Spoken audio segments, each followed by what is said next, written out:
ಈಗ ಪಾಂಡವರು ಅಂತ ಬಂದಾಗ ಇಷ್ಟೇ ಜನ ಪಾಂಡವರಿಗೆ ಮಕ್ಕಳಿದ್ದಿದ್ದ ಅಥವಾ ಇನ್ನು ಅವರ ಸಂತಾನ ಹೇಗೆ ಮುಂದುವರಿತು? ಇವ್ರು ಯಾರಿಗೂ ಮದುವೆ ಆದ ಪ್ರಸ್ತಾಪ ಅಲ್ಲಿ ಬರೋದಿಲ್ಲ.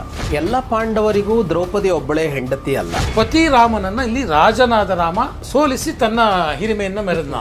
ರಾಜ ಹೇಗೆ ಬದುಕ್ತಾನೋ ಅದೇ ನಿಯಮ, ಅದನ್ನೇ ಅನುಸರಿಸೋದು. ಗರ್ಭ ಧರಿಸಿದ ಕೂಡಲೇ ಮಗು ಹುಟ್ಟತ್ತೆ, ಹುಟ್ಟಿದ ಕೂಡಲೇ ಮಗು ಬೆಳೆದು ಬಿಡತ್ತೆ. ಸೊ ಸೀತಾ ಪರಿತ್ಯಾಗದ ಆ ಪ್ರಹಸನ ಅಥವಾ ಆ ಸನ್ನಿವೇಶ ಸೃಷ್ಟಿಯಾಗಿದ್ದು ಯಾಕೆ? ರಾವಣನ ಮನೆಯಲ್ಲಿದ್ದ ಸೀತೆಯನ್ನ ತಂದು ಅರಮನೆಯಲ್ಲಿ ಇಟ್ಟುಕೊಂಡಿದ್ದು ಎಷ್ಟು ಸರಿ.